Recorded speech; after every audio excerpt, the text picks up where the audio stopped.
Hello बच्चों, देखिए क्या कह रहा है इस प्रश्न में। यदि 2 का पावर x प्लस वाई बराबर है 2 का पावर x माइनस वाई बराबर √8 के, ठीक है, तो y का मान क्या होगा। तो सबसे पहले √8 को ही हम लोग तोड़ के देख लेते हैं, सरल करके देखते हैं इसका पावर के रूप में क्या मान आता है। ठीक है, तो √8 को क्या हम लोग इस तरह लिख सकते हैं, 2 का पावर 3। हाँ, 2 का पावर 3 का मतलब क्या हुआ, 2 गुना 2 गुना 2, 2 दूना 4 दूना 8। ठीक है, तो एक फार्मूला होता है, फार्मूला क्या है कि √x का पावर, ठीक है, a और यहाँ पर रूट के पेट में b है। ठीक है, तो बराबर होता है x का पावर a बट्टा b।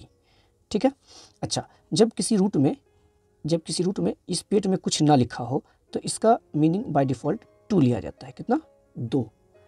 इसे हम स्क्वायर रूट कहते हैं। जब किसी रूट में यहाँ पर 3 लिख दिया जाता है तो इसे हम घन रूट कहते हैं या घन मूल कहते हैं। लेकिन जब कुछ ना लिखा गया हो तो यहाँ 2 माना जाता है। तो इसका मतलब ये हुआ कि यहाँ कुछ नहीं लिखा हुआ है तो 2 है। ठीक, तो जब इतना बराबर ये फार्मूला होता है तो x को बाहर किया आपने तो ठीक है, 2 को बाहर कीजिए।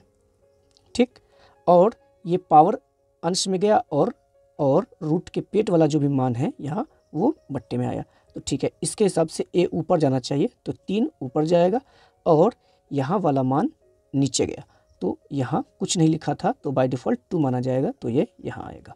ठीक है, इसका मतलब ये समझ में आया कि √8 किसके बराबर है, 2 का पावर 3 बट्टा 2 के बराबर है। तो चलिए अब ठीक है, तो ये इसके बराबर है और फिर ये इसके बराबर, इट मीन्स इतना बराबर इतना डायरेक्ट हम लोग लिख सकते हैं। तो 2 का पावर x प्लस वाई बराबर √8। ठीक, तो अभी क्या कहें, 2 का पावर x प्लस वाई बराबर इस √8 को क्या लिखा जा सकता है, 2 का पावर 3 बट्टा 2। तो ठीक है, 2 का पावर 3 बट्टा 2। ओके, अब हमें मालूम है कि जब आधार से आधार बराबर हो जाए तो इट मीन्स पावर से पावर भी बराबर होता है। तो इसका मतलब ये हुआ कि x प्लस वाई पावर है ना, ये इस पावर के बराबर है 3 बट्टा 2। Equation first. ठीक, फिर लाइए क्या है, 2 का पावर x माइनस वाई बराबर कितना है, √8। ठीक, और तो 2 का पावर x माइनस वाई बराबर √8। तो √8 का वैल्यू क्या निकाल के लाए हैं, 2 का पावर 3 बट्टा 2।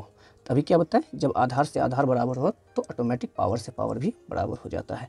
तो x माइनस वाई बराबर 3 बट्टा 2, ये हो गया इक्वेशन सेकेंड। ठीक है, समीकरण 1 से इक्वेशन फर्स्ट को आप यहाँ उठा के लाइए, कितना है, x plus y is equal to 3 बट्टा 2। इक्वेशन फर्स्ट है, यहाँ उठा के लिया। अच्छा, देखा जाए अब दोनों समीकरण को अगर ऐड करते हैं, जोड़ते हैं तो y से y कैंसिल हो जाएगा और x का वैल्यू आ जाएगा, बट हमें y का वैल्यू चाहिए। तो ऐसा करते हैं, सब्सट्रैक्ट कर देते हैं, घटा देते हैं।